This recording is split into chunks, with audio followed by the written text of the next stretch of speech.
उपाध्याय जी यहाँ उपस्थित हैं, कॉर्डलेस बाइक है, कोई चाहे तो मुझे लगता है क्या जितना डिटेल में वर्तमान विधायक मलिक साहब हैं, इन्होंने इस कार्यक्रम का आयोजन किया और मुख्य उद्देश्य ये था कि अमरोहा की जनता तक यूसीसी की सच्चाई पहुँचे।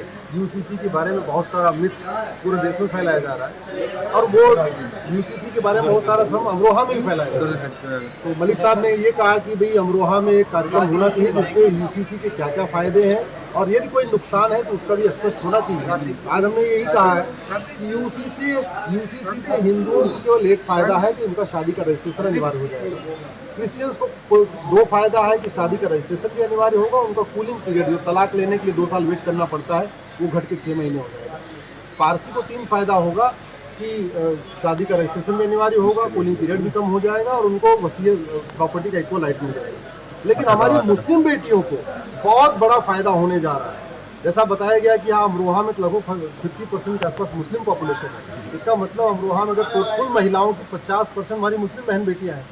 अब उनको 11 फ़ायदा होगा।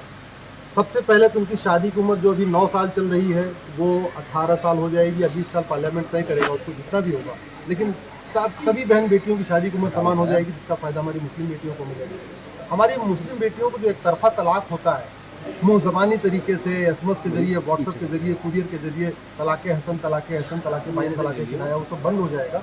जो भी तलाक होगा कोर्ट के जरिए होगा तो इसका फ़ायदा हमारी मुस्लिम बेटियों को बहुत ज़्यादा मिलेगा।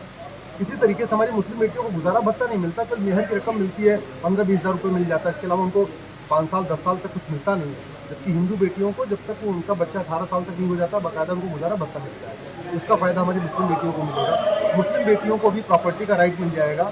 मुस्लिम बेटियों को बच्चा गोद लेने का अधिकार मिल जाएगा। मुस्लिम बेटियों के ऊपर भी एक पति एक पत्नी का नियम लागू हो जाएगा। सबसे ज़्यादा जो परेशान है, जहाँ पे सौतन आ जाती है, जहाँ पे मान लीजिए बच्चा नहीं हुआ या बेटा नहीं हुआ तो बेटे की चाह में पता चला 3 बेटियाँ पहले से थी, एक शादी और हो जाती है। इस तरीके से उनका अपमान होता है वो अपमान बंद होगा। एक पति का नियम उनको भी लागू हो जाएगा। और अगर हमारे दो इसमें जोड़ दिया जाएगा तो स्वाभाविक सी बात इसका फ़ायदा उनको भी होगा। अल्टीमेटली यूसीसी का सबसे ज़्यादा बेनिफिट हमारी मुस्लिम बेटियों को मिल रहा है। लेकिन पर्सनल लॉ बोर्ड, जमीयत या कुछ मौलवी, कुछ मौलाना जिस तरीके से भ्रम फैला रहे हैं कि नहीं हमारा तीज त्यौहार में इंटरफेरेंस हो जाएगा। तीज त्यौहार में कोई इंटरफेरेंस नहीं होगा। नमाज वैसे ही पढ़ी जाएगी, पूजा पाठ वैसे ही होगा, अजान वैसे ही होगी, रोज़ा वैसे ही रखा जाएगा, दिवाली वैसे ही मनाई जाएगी, होली वैसे ही मनाई जाएगी। इसमें कोई इंटरफेरेंस नहीं होगा। देश की सभी बहन बेटियों को, खासतौर पर हमारी मुस्लिम बेटियों को वो सारे अधिकार मिल जाएंगे जो हिंदू बेटियों को मिले हैं। इसलिए आज इस पर चर्चा रखी गई थी। मैं धन्यवाद देता हूं मलिक साहब का जो अपने यहाँ के विधायक हैं, निवर्तमान विधायक हैं। उन्होंने बहुत बड़ी संख्या में यहाँ के बुद्धिजीवियों को बुलाया, अध्यापक, डॉक्टर, हर वर्ग के लोगों को बुलाया, आम जनता को बुलाया।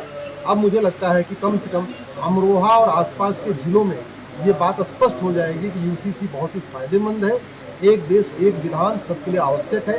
देश की एकता अखंडता भी मजबूत होगी, भाईचारा भी बढ़ेगा और सबसे बड़ी बात ये होगी कि उनकी जो प्रताड़ना है मुस्लिम बेटियों को आज की डेट में जो 2nd क्लास सिटीजन बनी है उनको भी वो सारे समान अधिकार देंगे। सर ओवैसी और फिरंगी जो हैं, मौलाना फिरंगी, वो तो खुलेआम जो है इसके प्रोटेस्ट के लिए जो है उन्होंने ऐलान भी किया था बीती भी, और यहाँ से जो सांसद संबल से पीछे वो भी इसके लिए मतलब कह सकते हैं जो सांसद विधायक आर्टिकल 44 का विरोध कर रहे हैं इनकी तो सदस्यता खत्म होनी चाहिए।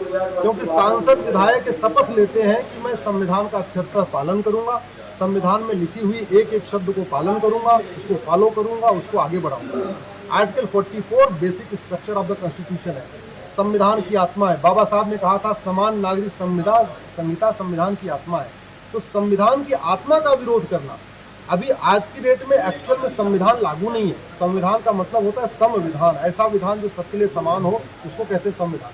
आज की डेट में तो हिंदू का अलग विधान चल रहा है, मुस्लिम का अलग विधान है, पारसी का अलग विधान है, ईसाई का अलग विधान है।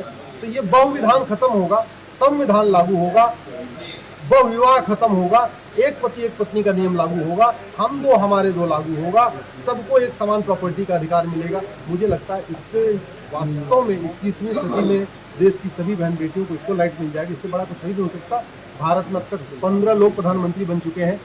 इसके पहले के 14 लोग जो प्रधानमंत्री बने शायद उतनी हिम्मत नहीं कर पाए। इसके लिए मैं प्रधानमंत्री मोदी जी को धन्यवाद देता हूँ। उन्होंने ये बीड़ा उठाया है कानून भी आने वाला है, ड्राफ्ट भी आने वाला है और बहुत जल्दी ही वन नेशन एक देश एक विधान का जो सपना था श्यामा प्रसाद मुखर्जी का, बाबा साहब अम्बेडकर का, वो जल्दी साकार है। सर, आर्टिकल 44 का जो विरोध करने वाले सांसद विधायक हैं, क्या इनके लिए भी आप मांग करेंगे प्रधानमंत्री से लिखित रूप में कि जो इनके खिलाफ कार्रवाई होनी चाहिए? बिल्कुल, मैं तो लोकसभा अध्यक्ष और राज्यसभा अध्यक्ष और विधानसभा अध्यक्ष सबसे निवेदन करूंगा कि जब हाई कोर्ट के जज संविधान में लिखी हुई बात का विरोध नहीं कर सकते, हाई कोर्ट सुप्रीम कोर्ट के जज संविधान के किसी आर्टिकल का विरोध नहीं कर सकते, तो वही शपथ लेने वाले सांसद और विधायक संविधान के आर्टिकल 44 का कैसे विरोध कर सकते हैं? Article 44 basic structure of the constitution है, ये हमारे प्रियम्बल का पार्ट है। प्रियम्बल खुद कहता है equality, justice, liberty, fraternity. Article 44